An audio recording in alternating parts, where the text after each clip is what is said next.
बाबू, जी चंदा, मेरे एक सवाल का जवाब दो। पूछो। सोच मैं मरने वाली हूँ अच्छा, और तुम्हारे पास सिर्फ एक रास्ता है मुझे बचाने का। कौन सा? अपनी एक्स को किस करके। अच्छा, फिर?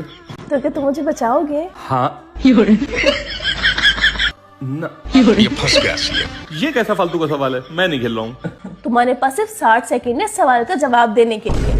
ये तो मुझे मारने की प्लानिंग से आई है।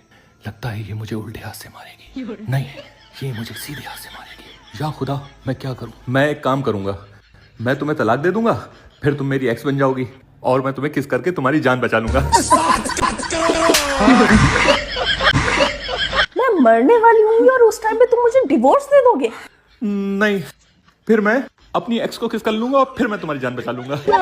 मुझे तो पता ही था कि तुम अपनी एक्स को अभी भी किस करना चाहते हो।